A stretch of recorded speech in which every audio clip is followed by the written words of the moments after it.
Aproveitar o nosso tempo. Vamos dar início então para o nosso encontro de estudos para o Livro dos Espíritos dessa noite. Hoje é uma quarta-feira, dia 9 de março de 2022. São 19 horas e 35 minutos na cidade de Jaú. Nós estamos transmitindo este encontro de estudos em nome da Associação Jauense de Estudos Espíritas. Estamos estudando a introdução do referido livro no seu item de número 10. Ou melhor, de número 11. Grandes e pequenos. Quem quiser acompanhar os estudos, abra o Livro dos Espíritos. A tradução é do professor José Herculano Pires. A edição é da editora LAC.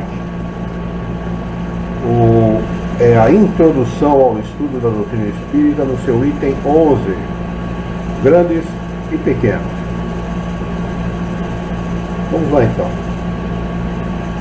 Diz o seguinte: é estranho, acrescentam, que só falem de espíritos de personalidades conhecidas e perguntam por que motivo só estes se manifestam. É um erro proveniente, como muitos outros, de observação superficial. Entre os espíritos que manifestam espontaneamente, há maior número de desconhecidos do que de ilustres.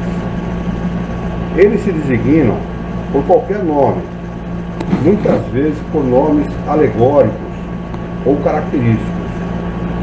Quanto aos evocados, desde que não se trate de parentes ou amigos, é muito natural que sejam de preferência os conhecidos. Os nomes de personalidades ilustres chamam mais a atenção por serem mais destacados. Então ainda há duas situações: a manifestação espontânea, que se dá por qualquer espírito, e a manifestação através da evocação. Quando a manifestação é espontânea, pode se manifestar espíritos conhecidos ou não, e quando ela é por evocação, normalmente o espírito evocado é de algum espírito conhecido, de algum espírito ilustre conhecido, porque isso chama mais a atenção, segundo a explicação de Kardec. Acham ainda estranho que os espíritos de homens eminentes atendam familiarmente ao nosso apelo, ocupando-se, às vezes, de coisas insignificantes em comparação com as de que se ocupavam durante a vida. Isso nada tem de estranho para os que sabem que o poder ou a consideração de que esses homens gozavam no mundo não lhes dá nenhuma supremacia no mundo espírita. Os espíritos confirmam isso. Os espíritos confirmam com isso as palavras do Evangelho. Dois pontos. Os grandes serão humilhados, os pequenos serão exaltados, que devem ser entendidas em relação à categoria que cada um de nós ocupará entre eles. É assim que... Tem alguém chamando? Não. Eu ouvi o barulho aqui, característico, mas não tem ninguém chamando.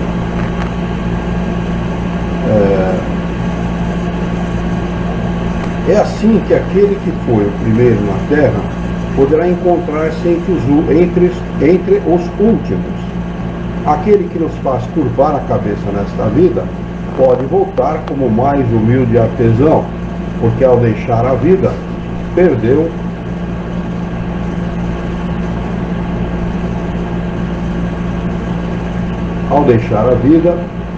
toda a sua grandeza, e o mais poderoso monarca talvez lá se encontre abaixo do último dos seus soldados. O Alexandre temporariamente está fora do nosso Google Meet, provavelmente haverá de se reconectar. Item 12. Da identificação dos espíritos. É um fato demonstrado pela observação e confirmado pelos próprios espíritos é que os espíritos inferiores apresentam-se muitas vezes com nomes conhecidos e respeitados. Quem pode, portanto, assegurar que os que dizem haver sido Sócrates, Júlio César, Carlos Magno, Fénelon, Napoleão, Washington e etc., tenham realmente animado esses personagens? Essa dúvida existe entre alguns adeptos bastante fervorosos da doutrina espírita. Admitem a intervenção e a manifestação dos espíritos, mas perguntam: que controle podemos ter da sua identidade?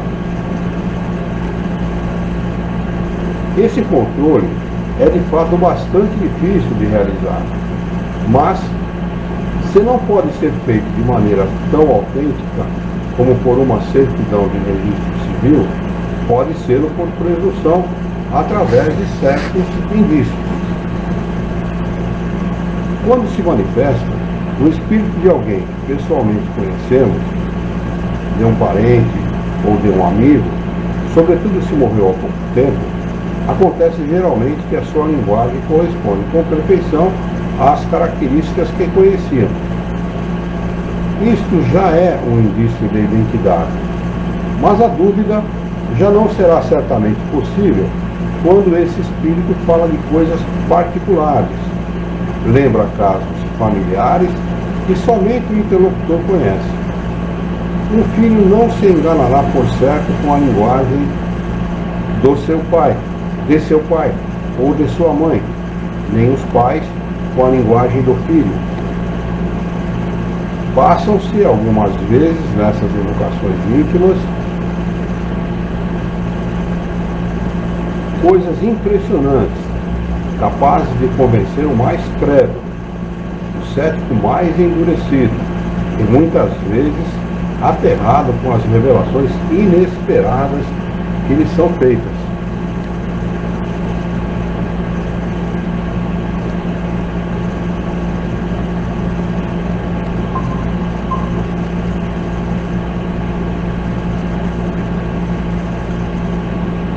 Outra circunstância. Voltou, Alexandre? Voltou? Minha internet caiu aqui, não sei o que aconteceu. Sem problema. Outra circunstância bastante característica favorece a identidade. Dissemos que a caligrafia do médium muda geralmente com o espírito evocado, reproduzindo-se exatamente a mesma, de cada vez que o mesmo espírito se manifesta. Constatou-se inúmeras vezes que, para pessoas mortas recentemente, a escrita revela semelhança flagrante com a que tinha em vida. Isso é uma realidade e acontece. Meu pai, depois de desencarnado, se manifesta através de uma cunhada minha e faz a sua assinatura. E a assinatura muito parecida com a assinatura dele em vida. Muito interessante aquele fenômeno. Nós temos guardado o papel da psicografia, né? Ele faz a assinatura dele, minha cunhada não conhecia a assinatura do meu pai, a relação que ela tinha com meu pai era uma relação assim muito superficial, não era uma relação de negócio nem nada disso, né?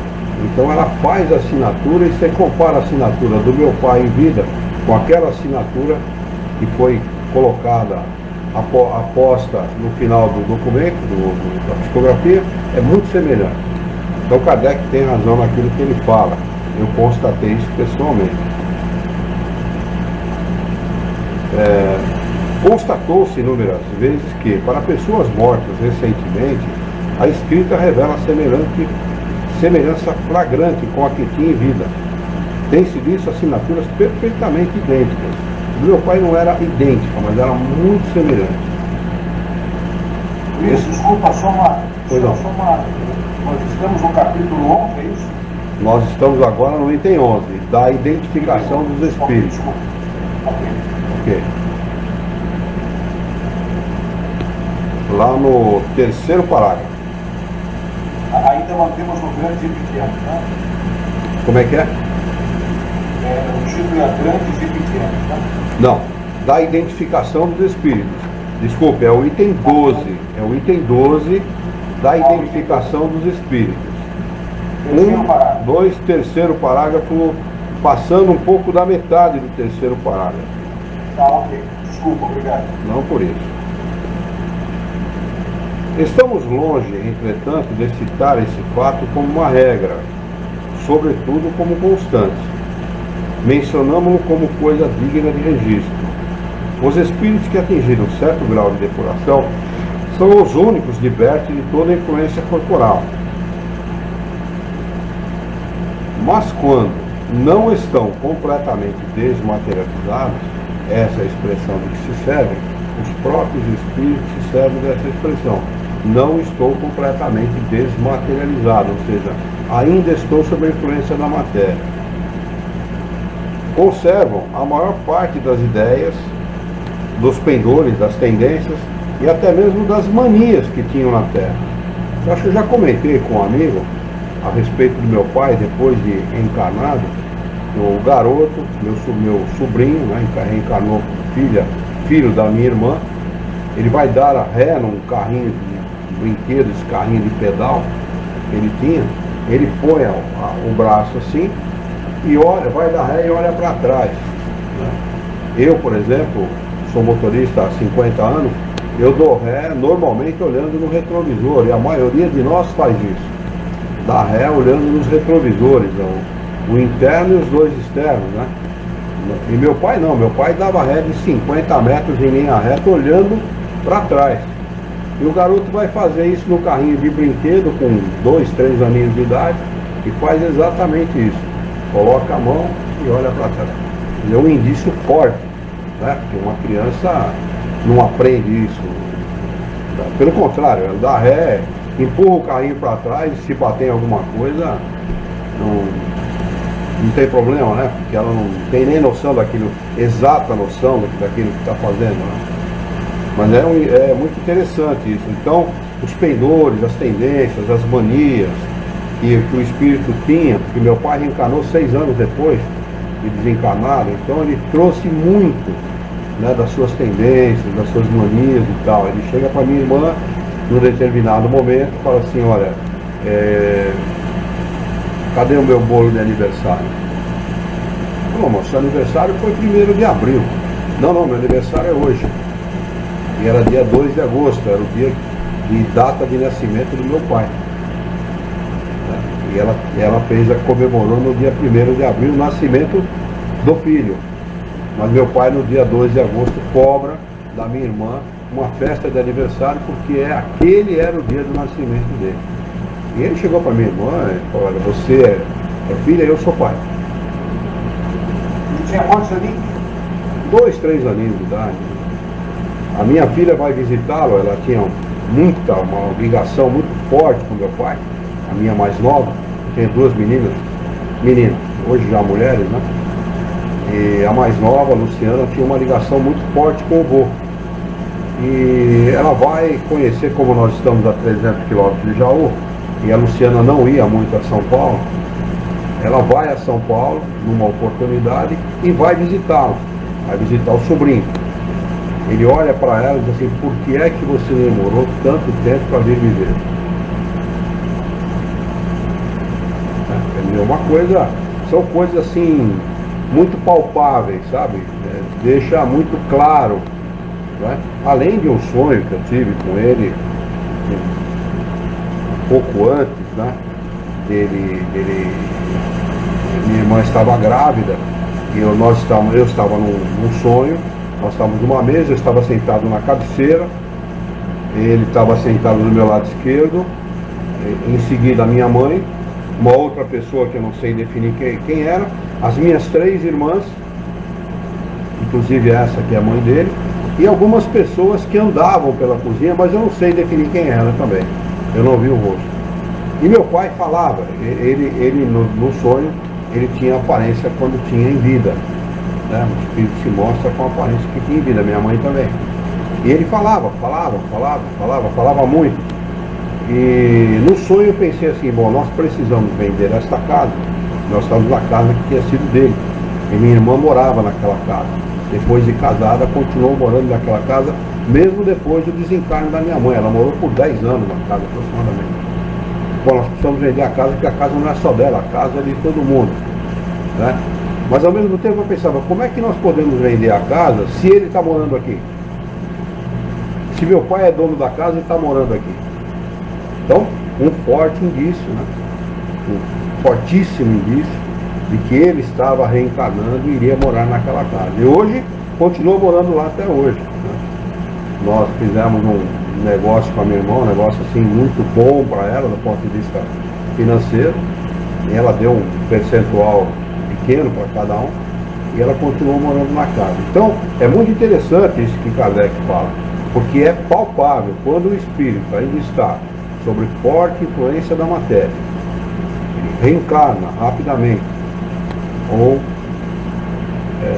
por alguma razão a gente percebe que aquele espírito está reencarnado em alguma outra pessoa que não da família e tal, ele vai dar fortes indícios de que era aquela pessoa. Fortíssimos. O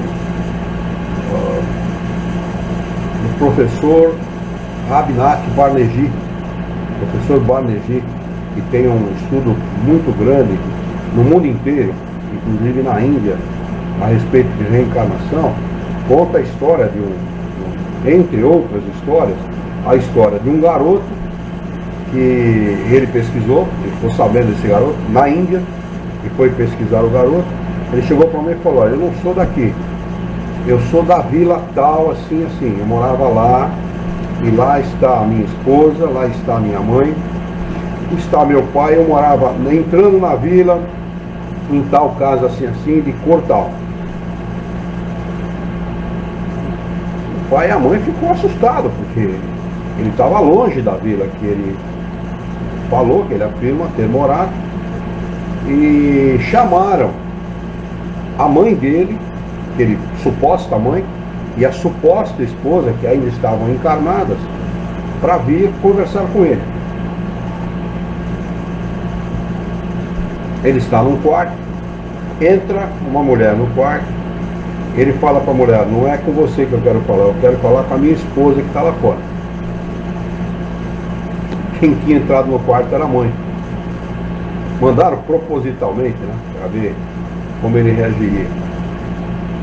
Aí a mãe sai, entra a esposa, ele conversa, uma conversa íntima com a esposa, sem a presença de ninguém e tal. Depois ele vai na vila, até a vila que ele disse que ele habitava. Então ele chega na vila, ele indica: a casa é essa aqui, ó. Não estava mais pintado da cor que ele havia falado, estava pintado numa outra cor. Ele entrou na casa e falou: ó, atrás do santuário, toda a casa, ou a maioria das casas na Índia tem uma espécie de santuário. Então, atrás do santuário tem lá guardado tal coisa que eu guardei, eram objetos de valor. Ninguém sabia. Lá está. Estava lá.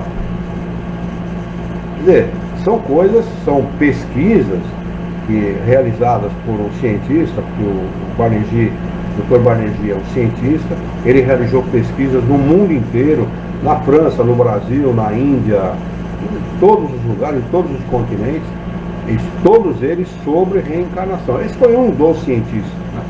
Há outros, né, norte-americanos, por exemplo, que realizaram esse tipo de pesquisa e constataram, né, a veracidade dos fatos. Então a reencarnação é uma lei de Deus e ela pode, a pessoa pode não acreditar, não necessariamente acreditar na reencarnação ou não, mas o fato é que ela é factível, né, de ser compreendida através da ciência. Cientistas constataram a veracidade da reencarnação e da manifestação desses espíritos depois de reencarnar. Eu tenho essa experiência pessoal e muitas pessoas têm experiências do gênero. Há um programa, se eu não me engano, naquela emissora de televisão, há aquele E comercial, IE. E-N, né, em inglês. A-I-E. O nome desse programa é Reencarnação, o Espírito que habita em meu filho. Se eu não me engano, o título é esse: Reencarnação, o espírito que habita em meu filho. E lá conta experiências de norte-americanos cujos filhos, cujas crianças se manifestaram das mais diversas maneiras. Olha, eu morei em tal lugar, eu fui soldado na Segunda Grande Guerra, fui soldado no Vietnã. Olha, é interessantíssimo, porque eles têm a abordagem que eles fazem da reencarnação é diferente da nossa. Como nós somos espíritas, e nós não temos dúvidas a esse respeito, a abordagem deles é completamente diferente da nossa. Né? Mas é interessante de você ver a realidade desses fatos. Né? Porque são pessoas que não têm intimidade e são forçadas a ter esse relacionamento com esse fato, não querem ter, né? Mas são forçadas a ter este relacionamento com o fato da reencarnação, porque é o filho dele que está vivenciando aquela experiência e ele é obrigado, por força das circunstâncias, a constatar aquilo que o filho está falando. É muito interessante esse programa e ela ilustra bem esta lei divina, né? Essa lei natural chamada reencarnação. Né? Muito bem. Mas chegamos ao reconhecimento, sobretudo, através de uma multidão de detalhes que somente uma observação atenta e contínua pôde revelar. Vêm-se escritores discutirem suas próprias obras ou suas doutrinas, aprovando-lhes ou condenando-lhes certas partes. Outros espíritos lembrarem circunstâncias ignoradas ou pouco conhecidas de suas vidas ou suas mortes. Todas as coisas, enfim, que são pelo menos provas morais de identidade, as únicas que se podem invocar tratando-se de coisas abstratas. Se, pois, a identidade do espírito evocado pode ser, até certo ponto, estabelecida em alguns casos, não há razão para que ela não possa ser em outros. E se, para pessoas de morte mais remota, não temos os mesmos meios de controle, dispomos sempre daqueles que se referem à linguagem e ao caráter. Porque seguramente o espírito de um homem de bem nunca falará como o de um perverso ou imoral. Quanto aos espíritos que servem de nomes respeitáveis, logo se traem por sua linguagem e suas máximas. Aquele que se dissesse Fénelon, por exemplo, e ainda que acidentalmente ferisse o bom senso e a moral, mostraria nisso mesmo o seu embuste. Se, ao contrário, os pensamentos que exprimisse são sempre puros, sem contradições, constantemente à altura do caráter de Fénelon, não haverá motivo para duvidar-se de sua identidade. Do contrário, teríamos de supor que um espírito que só prega o bem pode conscientemente empregar a mentira sem nenhuma habilidade. A experiência nos ensina que os espíritos do mesmo grau, do mesmo caráter e animados dos mesmos sentimentos reúnem-se em grupos e em famílias. Ora, o número dos espíritos é incalculável e estamos longe de conhecê-los a todos. A maioria deles não tem nomes para nós. O fato é que tem muita gente no meio espírita que diz que para cada encarnado existem 6 desencarnados. Absurdo, rapaz. Absurdo tão grande, uma afirmação tão sem propósito como essa, porque o número, ele diz aqui, o número dos desencarnados, dos espíritos, é incalculável. Não é? Não dá para você dizer, olha, é 10, é 20, é 100, é 1 milhão. Não dá para dizer. Por quê? Porque os espíritos não ocupam lugar no espaço, diferente de nós. Na matéria, um corpo não ocupa o mesmo lugar do outro. Cada corpo ocupa um lugar. Para os espíritos não é assim. Eles são seres incorpóreos, né? Eles não ocupam o mesmo, eles não precisam ocupar um lugar por espírito, eles podem ocupar o mesmo lugar centenas de espíritos. Assim que num cômodo onde caberia 20 pessoas, podem ter 2 milhões de espíritos, ou mais, né? Então, o número dos desencarnados é incalculável. Existem infinitamente mais desencarnados do que encarnados. Assim que a gente pode afirmar que quem habita o mundo deles somos nós, e não eles o nosso mundo. Nós é que estamos no mundo deles, né? Nós usamos um corpo que atua como um disfarce para o espírito, e na realidade eu não sou Luiz Herrera, eu estou Luiz Herrera, né? Você não é o Alexandre, você está temporariamente Alexandre. Nós somos espíritos de muitas encarnações que estamos vivenciando uma experiência única neste momento, nesta existência, adquirindo virtudes ou qualidades, ou desenvolvendo a nossa inteligência, porque isso nos fez falta como espírito. Mas os espíritos dizem, o corpo são meros disfarces. Então é muito interessante a gente observar isso, porque isso desvenda para nós um mundo completamente diferente daquilo que a gente imagina que é a realidade. A nossa realidade é uma falsa realidade, totalmente falsa. É uma realidade temporária, não é a verdadeira, é muito temporária, passageira e pode dizer fugaz. Eu lembro claramente, quando eu fiz 10 anos de idade, meu pai me deu um relógio suíço chamado Neuchâtel, que é o nome de uma cidade suíça, né? E eu tenho esse relógio até hoje. Eu estava fazendo 10 anos de idade, eu vou fazer 70 daqui em um mês. Quer dizer, passaram-se 60 anos assim, como num passe de mágica, não é? Então, a nossa vida aqui na matéria, vida não, o certo seria chamar de existência, porque quem vive é o espírito, ele tem vida, ele é imortal. Nós passamos por uma existência material, ela é extremamente fugaz, muito passageira. Por isso que Jesus fala, olha, tome cuidado, né? Viva muito bem, concilia-te, reconcilia-te com o teu irmão enquanto você está a caminho com ele.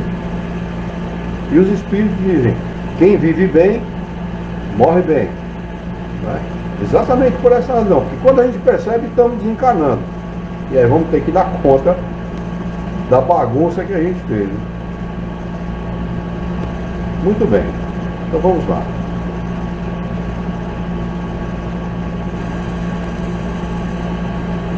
Ora, o número dos espíritos é incalculável e estamos longe de conhecê-los a todos. A maioria deles não tem nomes para nós. Um espírito da categoria de Fénelon pode, portanto, vir em seu lugar, às vezes, mesmo com seu nome, porque é idêntico a ele e pode substituí-lo. Tem gente no meio espírita que não aceita isso, é um absurdo. Os espíritos, guardados sua individualidade, num determinado momento da sua evolução, eles são idênticos. Eles não perdem a identidade. Quando a gente fala de identidade entre eles, nós estamos falando de identidade do avanço, do progresso moral e intelectual. Então o espírito que esteja no mesmo grau de progresso de Fénelon, poderá vir substituí-lo com as mesmas vantagens de Fénelon, sem problema nenhum. Com a mesma qualidade moral, com a mesma qualidade de inteligência, sem prejuízo nenhum para aqueles que estarão ouvindo esse espírito falar ou dar as suas orientações, as suas instruções, etc. E por que necessitamos de um nome para fixar as nossas ideias? Mas, que importa, na verdade, que o espírito seja realmente de Fénelon, desde que só diga coisas boas e não fale senão como falaria o próprio Fenelon.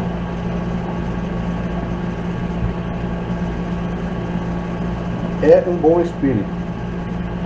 O nome sobre o qual se apresenta é indiferente e nada mais. E nada mais é, frequentemente, do que um meio para a fixação de nossas ideias. Nós precisamos disso ainda, né? Nós precisamos, quando a gente fala assim, eu não sou Luiz Herrera, eu estou Luiz Herrera, você está pirando, cara. Está ficando problema de cabeça? Não, é verdade, é realidade. Quando eu já falei isso lá na Associação Jauense, eu desejo a morte. Nossa, você deseja a morte? Desejo.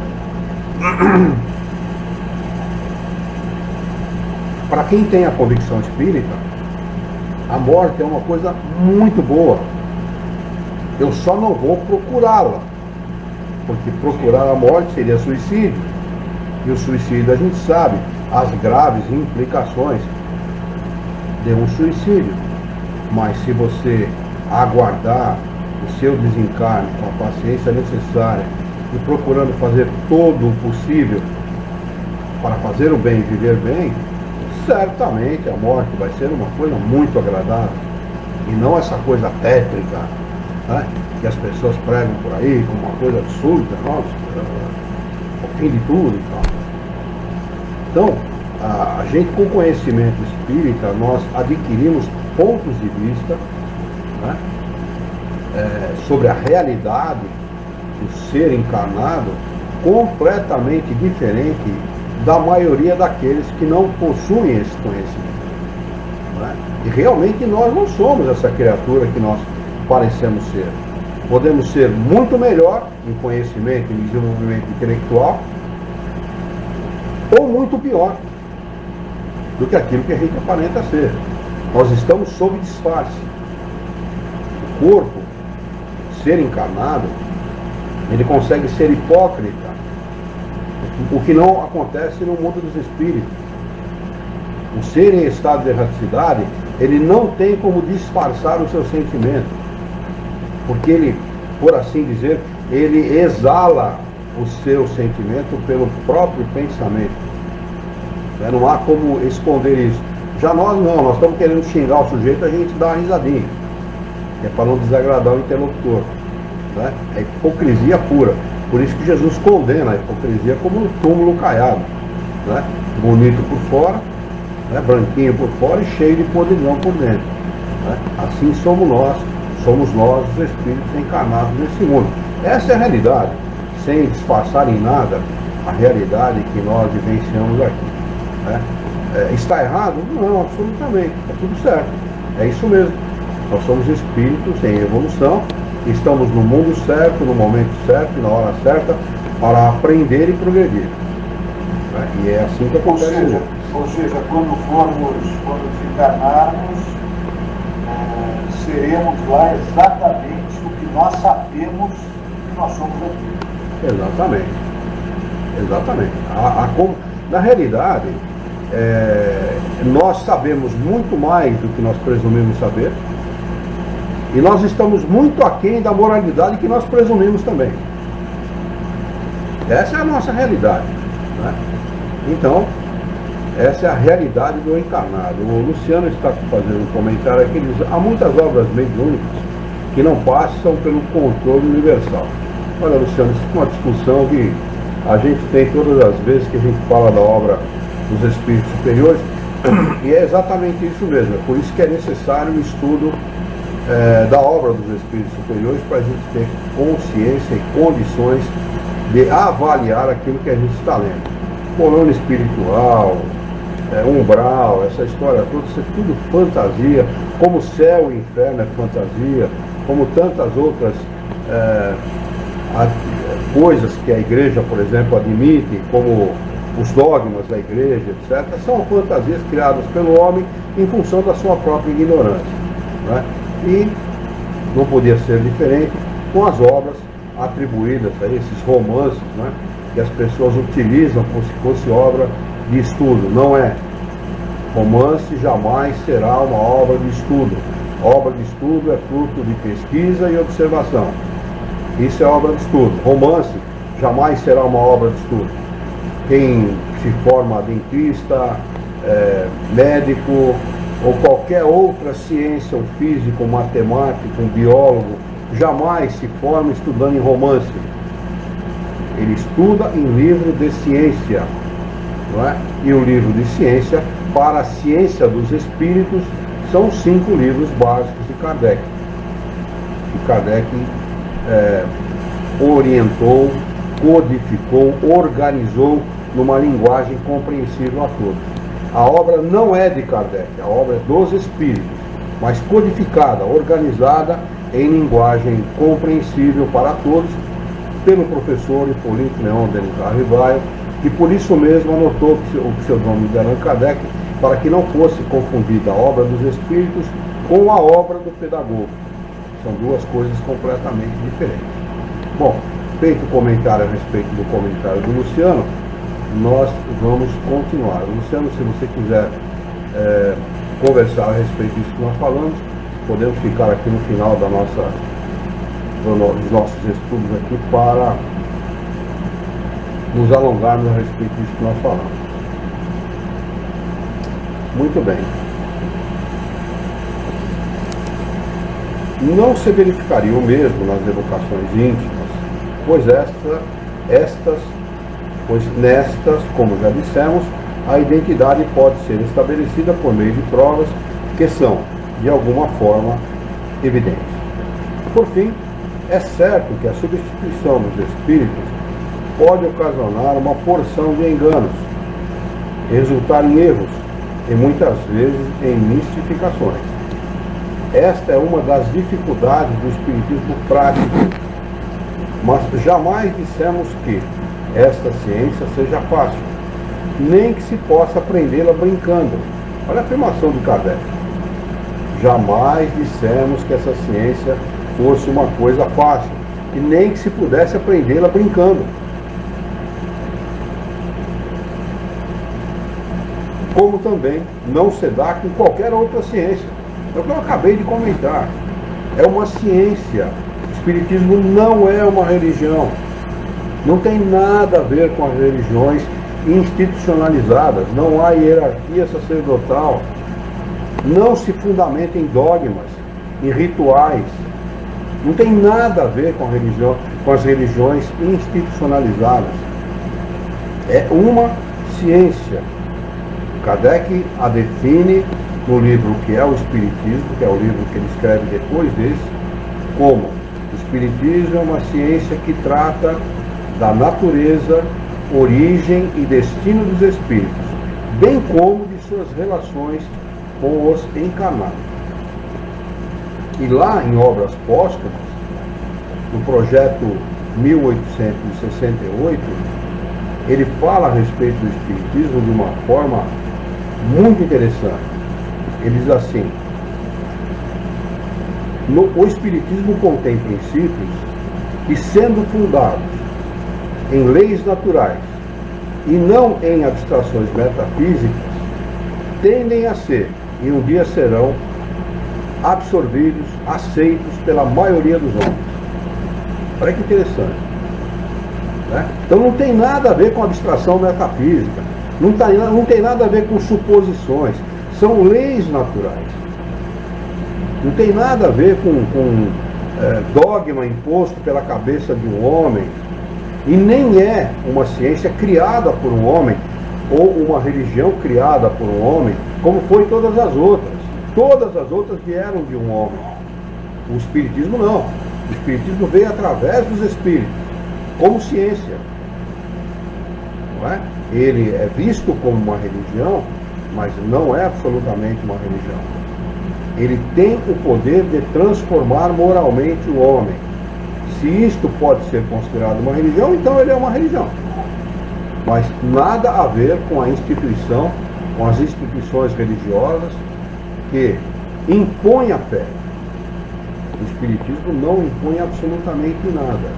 Ele atinge o homem pela sua inteligência, pela racionalidade daquilo que ensina. Completamente diferente das religiões. Uma é imposta, a outra é proposta. como você bem fala também, Luiz, é uma doutrina consoladora. Bom, extremamente consoladora. Extremamente consoladora. Muito mais do que qualquer religião que possa se... Na realidade, Alexandre, as religiões, como a ciência clássica, eles vão do berço ao túmulo. Eles não explicam nada antes e nem depois disso. O Espiritismo é exatamente o oposto. É uma ciência que trata da natureza, origem e destino dos espíritos. Ou seja, é do túmulo ao berço. As religiões tratam do túmulo ao berço, mas o Espiritismo trata... As religiões tratam do berço ao túmulo, né? Isso, do berço ao túmulo. O Espiritismo vai do... além disso, também vai do túmulo ao berço. Do túmulo ao berço, o que é antes e o que vai ser depois. Né? O oposto das religiões. Né? Por isso que o Espiritismo pode ser considerado uma ferramenta poderosa para as próprias religiões. Porque as religiões vão ter que reaver os seus princípios, os seus dogmas. Vão ter que reaver, não tem jeito. Não tem como, por exemplo, a doutrina católica, a religião católica se sustentar da maneira que ela está. Não tem como. Por exemplo, indissolubilidade do casamento. Absurdo. Não existe mais isso. A sociedade moderna sabe que isso não é verdade. E outra, pior de tudo, por 10 salários mínimos você dissolve qualquer casamento perante a própria igreja. Você vai lá, entra com processo, paga 10 salários mínimos e eles te dão um papel que você não é mais casado na igreja. Você pode casar outra vez na igreja. Eu tenho esse documento guardado comigo. De um funcionário meu, um ex-funcionário meu, que fez esse processo. A mulher, a segunda esposa dele, exigiu casar na igreja, ele entrou com esse processo, pagou 10 salários mínimos e dissolveu o casamento. Então, onde está o dogma? Então, por 10 salários mínimos, o dogma deixa de existir? Então, alguma coisa está... Dogma que tem valor. Alguma coisa está errada. Um princípio, ele jamais vai deixar de ser um princípio por pagamento em qualquer valor que seja. Ou ele é um princípio, ou não é. Ou ele é um fundamento, ou não é. Ou é um negócio. Ou é um negócio. Né? Aliás, a doutrina católica nasceu como negócio. Né? O Constantino precisava se eleger lá um dos imperadores de Roma, eram 3 na época, e ele não tinha cacife político para isso. Ele devolve todos os bens dos cristãos, ganha, né, capitaliza a simpatia dos cristãos e se elege um dos imperadores de Roma. Dizem, naquele livro que eu já comentei com você a respeito disso, o Maurice fala que a mãe do Constantino vendeu tanto pedaço da cruz de Jesus, ganhou tanto dinheiro com isso, que para ela poder ter todos aqueles pedacinhos da igreja da cruz de Jesus, precisava ter umas 200 cruzes. Então, nasceu de uma necessidade política, econômica e social. Essa é a origem da doutrina católica. Então, eles vão ter que rever os seus princípios, rever os seus dogmas e mudar. Mudar porque eles não vão ter como se manter. Não tem como se manter. Mas muito bem, vamos aqui ver se a gente consegue terminar os nossos estudos desta noite. A gente consegue finalizar essa parte aqui. Vai dar para finalizar assim.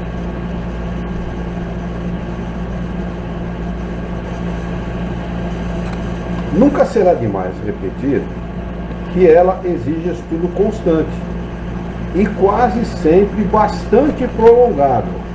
Olha as palavras de Kardec a esse respeito.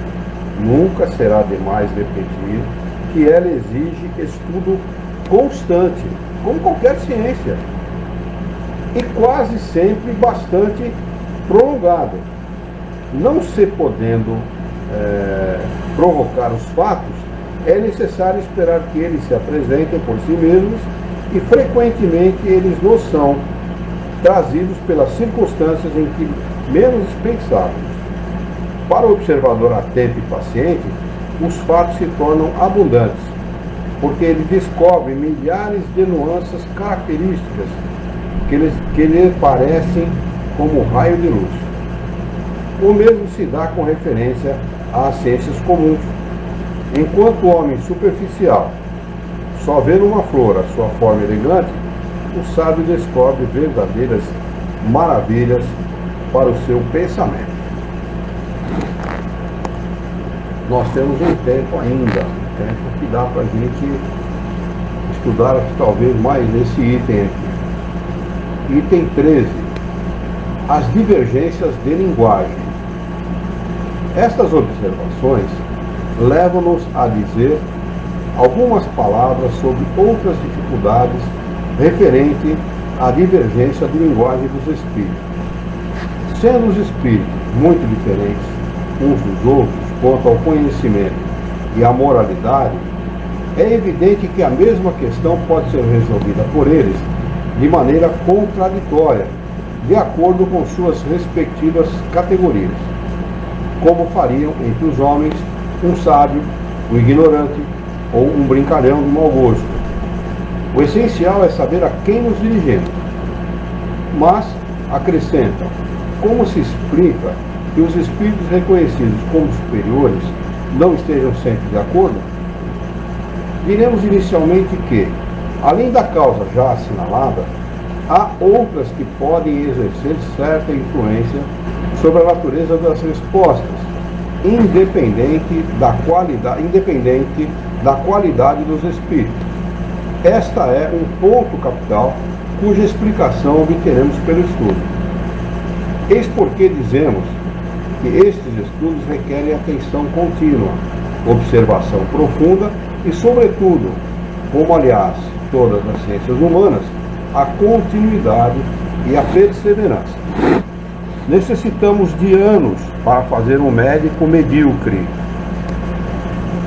e 3/4 partes da vida para fazer um sábio. Mas quer-se obter, em algumas horas, a ciência do infinito. Que ninguém, portanto, se iluda. O estudo do Espiritismo é imenso. Liga-se a todas as questões da metafísica e da origem social. É todo um mundo que se abre ante nós. Será de espantar que exija tempo, e muito tempo, para a sua realização? A contradição, aliás, não é sempre tão real quanto pode parecer. Não vemos todos os dias homens que professam a mesma ciência divergirem nas suas definições, seja porque empregam termos diferentes, seja por diferenças de ponto de vista, embora a ideia fundamental seja sempre a mesma? Que se conte, se possível, o número de definições dadas sobre a gramática. Acrescentemos que a forma da resposta depende quase sempre da forma da pergunta, e aí que entra a vivacidade, a inteligência, a capacidade e todo o conhecimento que tinha Kardec a respeito de todas as coisas. É aí que entra Kardec. O jeito de fazer a pergunta. Ele, sobre o mesmo assunto, isso nós vamos ver aqui no estudo desse livro, ele começa a fazer uma pergunta, aprofunda mais ainda, aprofunda mais ainda, aprofunda mais ainda, até que chega um momento que o Espírito diz assim: olha, para, nós chegamos até onde a gente podia chegar, a partir daqui a gente não fala mais. É interessante a gente observar isso, né? Porque ele tinha a erudição, conhecimento humano necessário, era um espírito superior, um conhecimento necessário para fazer as perguntas com a qualidade necessária, para poder extrair o conhecimento dos espíritos. Eles estavam ali à disposição, e extrair esse conhecimento ao máximo para poder se instruir. Por isso que Kardec sempre fala muito em instrução. É necessário se instruir, é necessário estudar e observar, se instrua, conheça. Né? Ele sempre repete muito isso ao longo da obra do Espírito.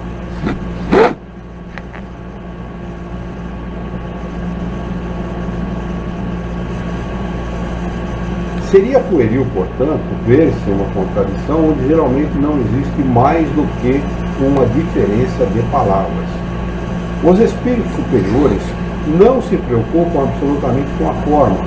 Para ele, a essência do pensamento é tudo. E aí que entra a nossa perseverança em estudar. Nós temos que extrair essa essência. Nós temos que buscar, no meio das palavras, estudando o livro dos Espíritos, principalmente, no meio delas, extrair todo o conhecimento que ali está contido. E nem sempre as pessoas fazem isso. Dão uma lida, quando dão uma lida rápida, já sabem tudo a respeito da doutrina espírita. Tomemos, por exemplo, a definição de alma. Não tendo esta palavra uma definição única, os espíritos podem, como nós, divergir na sua aplicação. Um poderá dizer que ela é o princípio da vida, outro chamá-la de centelha anímica, um terceiro dizer que ela é interna, um quarto que é externa, e etc.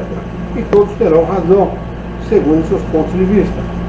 Poderíamos mesmo acreditar que alguns deles professem teorias materialistas e, no entanto, não ser assim. O mesmo acontece em relação a Deus. Será Ele princípio de todas as coisas, o Criador do Universo, a inteligência suprema, o infinito, o grande Espírito, etc., etc., mas em definitivo será sempre Deus. Se temos ainda a classificação dos Espíritos, formam eles uma série ininterrupta, do mais baixo ao mais alto grau. E sua classificação é, portanto, arbitrária. Um poderá estabelecer em 3 classes, outro em 5, 10 ou 20, à vontade, sem por isso estar em erro. Kardec estabelece 3 classes diferentes, né? Na questão 100 e seguintes desse livro. Todas as ciências humanas oferecem o mesmo exemplo. Cada sábio tem o seu sistema. Os sistemas variam, mas a ciência é sempre a mesma. Quer se aprenda a botânica pelo sistema de Linneu, de Chusseau ou de Tournefort, não se saberá menos botânica. Deixemos, portanto, de dar às coisas puramente convencionais mais importância do que merecem, para nos atermos ao que é verdadeiramente sério, e não raro a reflexão nos fará descobrir naquilo que parece mais disparatado uma similitude que nos escapa ao primeiro exame. Vamos deixar anotado aqui o item 14, as questões de ortografia, para o nosso próximo encontro. Alguma consideração, Alexandre? E também o Luciano, que acho que ainda está conosco. Luiz, o espiritismo é um negócio tão fantástico, uma doutrina tão fantástica, que as pessoas elas precisam compreender que não é apenas a leitura que fará com que possamos compreendê-lo. Sim, o estudo não é a leitura, e sim reiteradamente o estudo. Eu ouço muitas pessoas falarem que estudam, e você é um estudioso, estuda o espiritismo há décadas. Há décadas. Não é como foi dito agora nesse capítulo anterior, uma leitura que você começa num dia e você, depois de uma semana, já quer ser um especialista, um grande conhecedor do tema. Eu acho que é justamente essa grande problemática que nós temos. Eu vejo que aí pode ser uma das grandes problemáticas que nós temos hoje em relação à realidade espiritual, né? A crise de realidade espiritual que nós temos, como a realidade espírita que nós temos no Brasil hoje. Quando eu falo a triste realidade, eu me refiro aos ditos espíritas que não estudaram, que não conhecem as obras. E é como você disse ao longo da nossa exposição de hoje, que buscam as obras fictícias aí, me faltou o termo, sempre uso, me faltou o termo agora, as obras... Nos romances, né? Os romances, né? Os romances, se baseiam nesses romances, quer dizer, é muito mais fácil você pegar a informação que está contida num romance e aplicar, do que você passar a informação que está contida numa obra fundamental, numa obra básica. Isso é ingenuidade, né? Ingenuidade barata, porque é fruto da preguiça mental dessas pessoas. Porque eu já comentei com um amigo também, aliás, só quero fazer aqui um adendo. A Luciana, minha filha, está conosco, está desejando uma boa noite a todos, já faz algum tempo, faz 44 minutos que ela está conosco, que eu não tinha visto que ela estava conosco, mas um beijo para ela. E eu só queria comentar com você o seguinte, eu também já passei por isso, né? A gente chega no centro espírita, e pela primeira vez, e são pessoas boníssimas, sabe? São pessoas boas, normalmente pessoas já de uma certa idade, 60, 70, ou às vezes até mais, que falam aquilo e repetem aquilo, que conhecem, como se fosse uma verdade fundamental. Aconteceu isso comigo. Eu de 20 anos para cá, é que nós resolvemos, junto com um grupo de amigos, fundar uma casa espírita para estudar única e exclusivamente a obra de Kardec. Eu sempre procurei estudar, sempre procurei. Naquilo que me informavam, eu sempre procurei o estudo, mas nunca estudei única e exclusivamente a obra de Kardec, a não ser de 20 anos para cá. Então, é necessário que se mude esse posicionamento dos dirigentes de casas espíritas. Quando você fala isso, você é mal visto. Claro. Você é mal visto, porque os dirigentes se acham supra-sumo do supra-sumo. Não, eu sou presidente da casa espírita. Grande coisa. Você é um servidor com mais responsabilidade. Nada mais do que isso. Você não é nem mais, nem menos que ninguém. Apenas um servidor com uma responsabilidade maior. E todas as pessoas que têm mais responsabilidade devem buscar o conhecimento para poder orientar os outros. Jesus, perguntado a respeito das coisas do Espírito, quando ele seguia estava junto dos seus seguidores, ele, perguntado a respeito da reencarnação, ele disse assim: olha, estes são cegos dirigindo cegos. E todo cego que dirige um outro cego acaba caindo no barranco. Se perdem os dois. E a gente pode dizer, sem pejo nenhum, eu não estou praticando pedantismo. Eu não sou pedante, pelo contrário, eu sou um cara humilde. Eu não sei nada, eu sei muito pouco a respeito de doutrina espírita. Eu sei aquilo que as obras básicas de Kardec me ensinam. Eu já estudei 9 vezes, é a 9ª vez que eu estou estudando o livro dos Espíritos, e sei muito pouco. Então não sou pedante não, mas é necessário que os dirigentes espíritas se voltem para essa realidade, deixem de lado, desçam do patamar das suas vaidades e busquem na obra de Kardec o conhecimento. Eu falei isso dentro do centro espírita, os caras me expulsaram dentro do centro espírita. Os dirigentes espíritas são responsáveis, haverão de responder por isso. Porque ninguém é dirigente de casa espírita por acaso. O acaso não existe. O acaso, a gente chama de acaso aquilo que a gente não pode explicar racionalmente. O acaso não existe. Cada um está no momento certo, na hora certa e no lugar certo. Então, não divulgue mentiras. Não divulguem em verdade. Ah, mas o Chico era um cara muito bom. Mas não era bom, não. Eu queria ser igual a ele. Do ponto de vista humano, ele era um humanista. Ele era um cara muito bom. E um médium excelente. Como médium, ele era tão excelente como médium que reproduziu perfeitamente aquilo que André Luiz, Emmanuel e tal ditou para ele. Eu vou citar para você uma passagem de um livro do Chico, chama-se Emmanuel, o nome desse livro.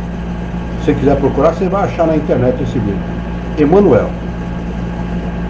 Esse livro não faz muito tempo que foi editado, não. 70 e bolinha. 70 e alguma coisa. Lá nesse livro Emmanuel, existem dois Emmanuéis. O Emmanuel que era efetivamente o espírito guia do Chico, e esse Emmanuel que editou esse livro.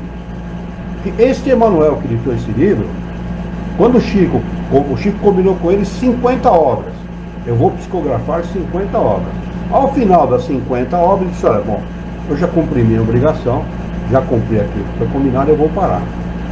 O que esse espírito faz? Se você parar, nós temos ordem superior de tirar você da carne. Esse Emmanuel que ditou esse livro, que tem o título de Emmanuel. O que o cara está falando para ele? Nós matamos você. Quem tem o poder sobre a vida, Alexandre? Emmanuel tem o poder sobre a vida? Só o Criador. Só o Criador. Então, fica claro que o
Alô?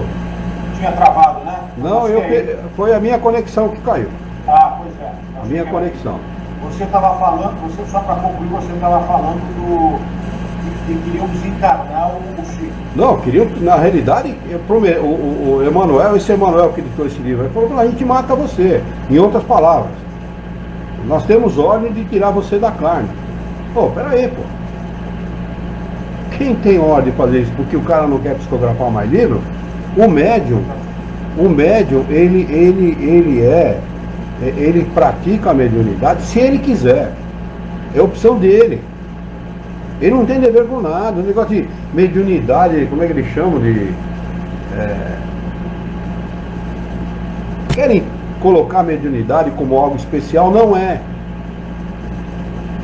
A mediunidade é uma ferramenta dada pelo Criador para que o espírito encarnado possa progredir mais rapidamente. É uma faculdade, não tem nada de especial. Existem médios, como aqui na Terra, existem pessoas que falam, têm uma facilidade maior para falar, e outras não têm tanta facilidade assim. Existem pessoas que têm uma facilidade maior para estudar do que outras. Existem pessoas que têm maior facilidade para a prática de esporte do que outras. Existem pessoas que têm mais facilidade para a natação do que para futebol. E assim sucessivamente. Então o Criador dota aquela criatura daquela faculdade, daquela capacidade. Agora, todos nós, indistintamente, do ponto de vista genérico, somos influenciados pelos espíritos. Todos, indistintamente. E seremos bem ou mal influenciados. Porque a obsessão faz parte das provas humanas. faz parte. O Criador permite, não é, isso não é. Ele não está sendo sádico, não. Ele permite para que o ser humano possa progredir mais rapidamente. Então você é testado naquela situação. Como o nosso pensamento ele varia muito, então quando o pensamento está cá embaixo, nós estamos tristes, acabrunhados, envergonhados, revoltados, enfim, qualquer situação, egoísmo, vaidade, prepotência, orgulho, agressividade, qualquer situação dessa é suficiente para nos tornar vulnerável à influência dos espíritos. Agora, uma coisa é você... Como? Abrir a retaguarda. Exatamente. Uma coisa é você estar vulnerável, outra coisa é você aceitar esta influência. Né? E o Chico não é diferente. O Chico era um ser humano. Como qualquer outro ser humano, ele estava sujeito à influência dos espíritos. Não é? A história, por exemplo, de André Luiz, por exemplo, as pessoas não vão atrás do conhecimento, não vão atrás de saber. Não é? A história, esse espírito, como o Chico tinha uma mediunidade muito variada, entre outras coisas, ele tinha vidência. Esse espírito aparece para ele num quarto humilde onde ele morava, a cama dele era assim, a do irmão era assim, né? Chico dormia aqui, o irmão dormia nessa, junto, no mesmo quarto. Esse espírito aparece para ele e fala: eu vou escrever através de você. Aquele tal de Sponzel, médico, carioca, que foi boleiro, presidente do Flamengo, né? Falou: eu vou escrever através de você. E conversaram durante algum tempo e tal. E ele falou: e quem é você? Ele falou: como é o nome dessa pessoa que está dormindo aí do seu lado? Ele falou: André Luiz. Ele falou: então eu sou André Luiz. O nome do irmão do Chico era André Luiz. Ele adotou o nome do irmão do Chico. Esse é André Luiz. Entendeu? E o Chico não, embora soubesse a identidade do Sponzel, não lembro o primeiro nome dele, o sobrenome era Sponzel, uma família que tinha proeminência na sociedade carioca, que era uma família rica e tal, entendeu? Ele não quis revelar na época. Foi revelado 40 anos depois da edição do livro ou mais. Mas o fato é que esse espírito, como o próprio Emmanuel, obsediou o Chico e escreveu um monte de bobageira, um monte de inverdades através dele. E como as pessoas aceitam com muita facilidade, porque não se permitem o conhecimento, não se permitem o estudo, tem preguiça mental. Essa é a realidade, essa é a verdade. E a pior da preguiça, as piores preguiças que existem são, além da preguiça física, a preguiça psíquica, a preguiça mental. Tem mais um aspecto aí também, só corroborando o que você está dizendo, que é a falta de discernimento, né, Luiz? A falta de discernimento das pessoas em relação ao que é dito por um médico, né? Sim. Porque, como você disse, o Chico era uma excelente pessoa, mas ele era médico, ele apenas repassava... Um ser humano.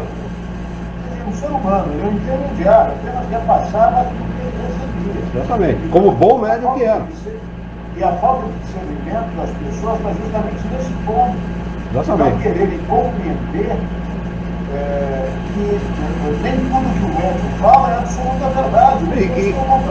O Hipólito Leão Denis Arrivaia, Allan Kardec, levava isso de tal forma séria que na introdução do livro Evangelho segundo o Espiritismo, ele coloca lá qual o método que ele usava para poder dizer que uma afirmação de ordem capital era verdadeira ou não. Controle universal.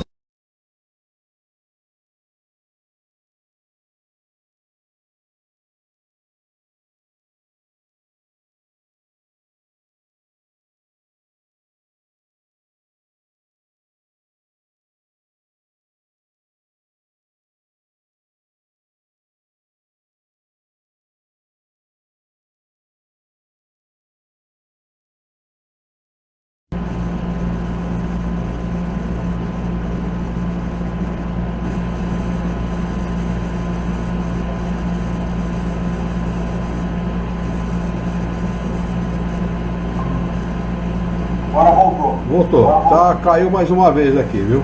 É. Mas o Aqui também controle. está bastante instável. O controle universal é uma ferramenta importantíssima que Kardec se utilizou para poder definir se aquilo que aquele espírito estava ditando era realmente verdade ou não. E isso não foi feito com a obra do Chico. Não foi feito com a obra do Chico. Entendeu? Não era um médium, 2 médiums, 3 médiums, não era o mundo inteiro. Kardec recebia de mais de 1000 casas espíritas no mundo inteiro cartas que vinham relatando aquilo que era obtido nas reuniões espíritas. Embora não tivesse o mesmo, não fosse relatado com as mesmas palavras, o teor era o mesmo. O sentido era o mesmo. O sentido era o mesmo.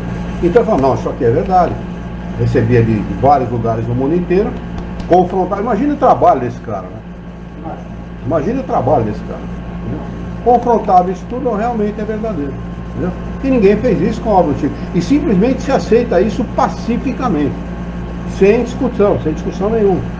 Entendeu? Então a gente pode afirmar, e é lamentável que a gente faça essa afirmação, mas é verdadeiro, o movimento espírita brasileiro é um movimento fascinatório.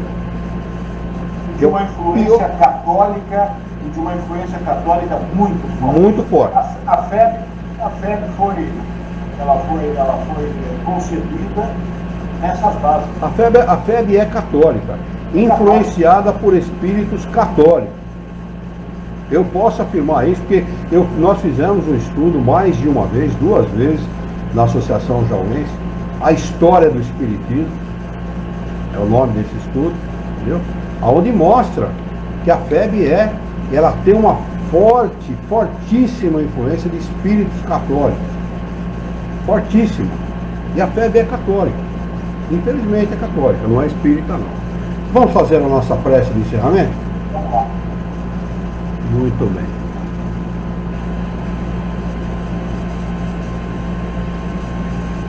Vamos elevar o nosso pensamento, mentalizar a figura excelsa e amiga de Jesus, nosso mestre, modelo e guia da humanidade, e juntos com Jesus vamos nos dirigir ao Criador, ao Senhor da vida, fonte inesgotável de paz, de amor, de bondade, de misericórdia e justiça, para agradecê-lo muito pela oportunidade de aqui estarmos reunidos em seu nome, para estudarmos o livro dos Espíritos nessa noite.